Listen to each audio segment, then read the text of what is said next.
All right, so there certainly seems to be certain things to do with your life purpose or your dreams, which may also be obviously all rolled up together, what it is you're supposed to be doing or what it is that's really in your heart that you want to do. And this is, I think, why you have the clarity coming in. You have the solar eclipse, you have your destiny, and you have two very powerful fairy tarot cards. So I do feel that this is important for you at this time. So let's just, I think let's start with this.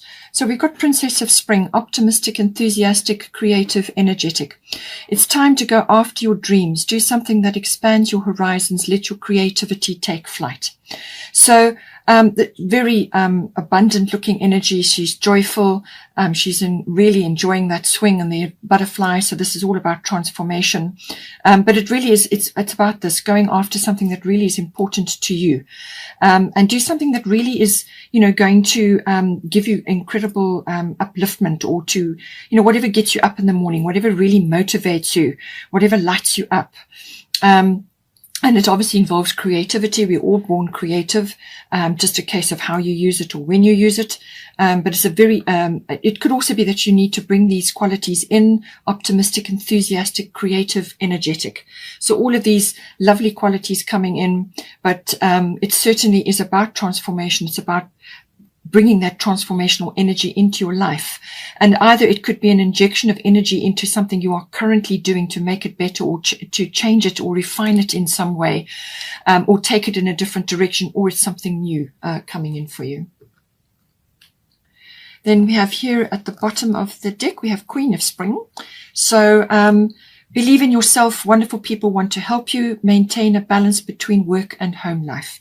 So Queen of Spring is very dedicated and quite brilliant, as it says, brilliant, loyal, talented, and friendly, and really can be doing multiple things at once, really achieving a lot.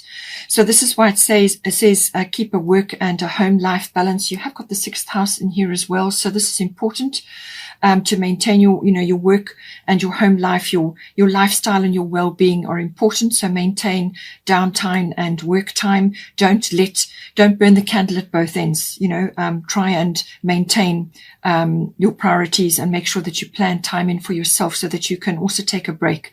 Because when you take a break, then you can make good decisions, because you're giving yourself time, you're rested, or you're doing something enjoyable or whatever makes you happy, a fun thing, and then that opens you up to further creativity. But you may also be exhibiting these qualities, and that may be drawing other people to you. But you must believe in yourself, have faith in your abilities and what it is that you can do, and don't be afraid to ask for help or to accept help from others. This is a difficult thing for a lot of people, is to actually open up and be open to receiving. So this can be receiving help from others. It can come in many different ways, or it could also be giving to yourself in some way, and that is giving yourself time and place to rest, and also to do things for yourself to lift your energy up, to raise your look after your life force. It could also be that you may have somebody around you who does also exhibit these qualities. You may have a Queen of Spring around you. Believe in yourself, but also wonderful people want to help you. So maybe this person is going to influence you or give you good advice or help you in some way. Whoever this person is, they will be exhibiting these qualities. Okay, so let's start here now. 11th house, friends. So 11th house is the house of friendships. So you may have a good friend. As I said, you may have somebody around you at this time who's going to assist you or give you advice, or just assist you in general. And it could also be other friends. The 11th house can also be acquaintances or people that you know who are like friends or like family. They just bond with you, and they step in just when you need them to assist you with certain things. So it could be that as well. It's also group consciousness or group activities, anything to do with groups, networking, contacts, anything like that comes in. But it is also the house of your future, what you're envisioning for yourself. And I feel this is where it's going to become important for you. So yes, you will have people around you who will assist you, but this is about your vision for the future, your ideals, what it is that you really are reaching for.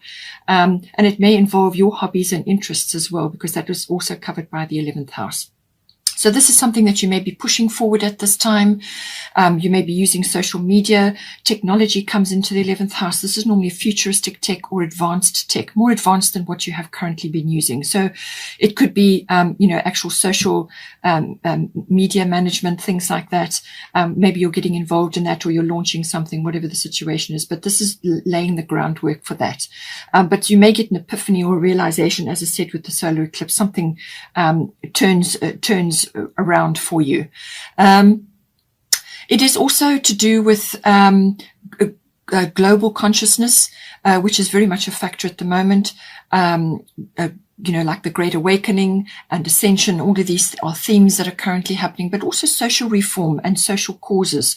You may be humanitarianly involved in something, or maybe that is an interest of yours. For some people, that is, going to be featuring, or you may just be thinking about something which you can start or you can launch, which is going to give you personal satisfaction, and it involves something which is for social or global good, or group good. It can also be monitoring trends in society or trends in the world, tracking that and harnessing that in whatever it is that you do. That can all come up as well. So now we've got here at the top, we've got Rhiannon Sorceress. She is she is all about manifestation. That is her main thing. There is a full moon there. So as I said, full moon in Capricorn, it's on the 24th of June. Capricorn is always about hard work, planning. It's a very ambitious, goal-oriented energy.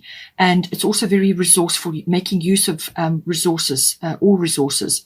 So, don't be afraid to take in that support, or any support that is offered. Don't be afraid to take it or feel guilty or anything like that. It can also be you are a magical person who can manifest your clear intentions into reality. So this is very much, your clear intentions are very important. And this is why I think you've also got clarity here. And I think with the solar eclipse, you're certainly going to get that. So this can be really, harnessing. It's your particular brand of magic. Now, that can be anything. We all have magic. So we use it in our daily lives, and make sure that you do use it, and make sure that you stoke it up and that you harness that, or you actually take steps to hone it. And this can be in any field. It could be you have an affinity for numbers, or you have an affinity for people, managing people or helping people, or it could be a creative endeavor that you have, or you could just be really good with your hands. There's lots of ways. This is your brand of magic. So it's your individuality, your originality, or just something that you have, you just have a natural affinity for. So work it. It could be connected to a hobby or interest, as I said, but it's having a very clear mindset, very clear about what it is that you're trying to manifest. So you think positive and then you speak positive, and that is the spell that you cast. That is a positive intention that you send out into the world. Once you've sent it out, have a belief and trust that it's going to come back to you, and release it, let it go, and let the universe, the power of that manifestation work its way back to you, in the most ideal way. And, that is, sort of casting that out into the universe, and then it will come back. That's what she's doing. It's all to do with, casting things out. It could be nature related as well, something to do with nature, maybe connected in there for you. There's a unicorn there. So that really is about magic, and it's your spell casting, but it's your intentions and your manifestations. So make sure you make positive manifestations. Speak positively as well. Don't allow mind chatter to overwhelm you. You want to be in a very positive frame in order to bring this manifestation in. So we have got a solar eclipse revolution coming in here. So something coming in, and as I said, this will be, this is coming in on the 10th of June. It is in Gemini, and it is all about communication. Gemini is all forms of communication, written, verbal, body language, even contracts, documents, research, internet, electronics, cars, travel, like trips, or with maps, journeys that require a bit of planning. Things like that could be work related. But with the solar eclipse, it's going to be communication based in some way. So now, In this case, it could also be a realization, some kind of communication that you receive, or some kind of download, or just an insight that you have.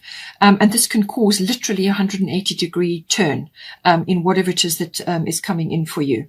And this could be to do with a project or your creativity. It could be a talent, or, as I said, some sort of affinity that you have. Your brand of magic may be rising up now, and it could be triggered by the solar eclipse. So whatever occurs, even if it may feel jarring or may feel a bit uncomfortable initially, it's your attitude and your ability to manage that change that really is going to determine the transition. So believe in yourself, which is what Queen of Spring is saying. Believe in yourself. Wonderful people want to help you. So make use of your resources and your contacts, and go for it. And it really is time to go after your dreams, which is what your Princess of Spring is saying here. Do something that expands your horizons. Let your creativity take flight. So this is an important aspect for you, and it could very well be triggered by the solar eclipse. But it is also about self-mastery. So it's managing your emotions. Don't become negative. Don't look at things with doom or gloom, or feel that all is lost, because, anything that you lose always comes back to you in another form. So, just take it in your stride and move forward as best you can with this energy, but create something from it, really create something amazing from it. As I said, I do feel you're going to get clarity as well. You've also got Mercury here. Now we have also got Yod Destiny. So, I do feel it's all connected to this, and your life purpose or your dream or something that it is that you need to do. Your destiny is always about divine timing, and certainly this will be to do with divine timing. So it's all about that. It could even be linked to the moon, which you also have here. So something, this is saying that something is coming in for you, which is really to do with your destiny, your life purpose, or the reason why you're here. If not the whole thing, then it will be the first step or a step along the way. And we're not shown always the entire journey because it would overwhelm us. We're shown often one step at a time to ensure that we get there. So it could be the next step. Or you could now be realizing that you are actually on a different path to other people or to friends that you may have had. You could also be diverging and going in a different direction. That can happen. Sometimes you can feel like the black sheep of the family, or just like you're marching to a different drummer, like you've got your own thing that you're doing. You simply must follow it. It's got destiny in it as well, but it's certainly about divine timing. It's about building inner strength as well, but also listening to your own inner GPS, because that is what's going to guide you on this path. It's not always going to be clear cut. You're not always going to have a very clear path in front of you. There may be a bit of chaos and turmoil with this when this comes in. Certainly the solar eclipse can do that in order to bring about change, So, or it could just be that you have to shift direction, and really you've got to change quite a bit in order to take advantage of that opportunity. So it's a little bit of a pioneering energy as well, because you are literally going in a direction which may be that you have to work on your own, or you have to work in secret, or you have to work part-time, or away from other people, or away from what it is that you would normally be doing during the day. So it could be a business that you want to start and you're now doing it part-time, something like that. Some idea that you're busy working on, or you could be studying, or whatever the situation is. But it's something that you're going to be working on, and it's something that you have to do. It's part of your life purpose. And it won't be an easy path. There will be hurdles and there will be frustrations along the way, but if you listen to your inner guidance and follow your intuition and your instincts, that will lead you, listen to your inner GPS, and that will lead you forward. But it certainly is a very empowering energy, and what you learn during this process, the step-by-step process, will be, wonderfully beneficial for you as you go forward in your life.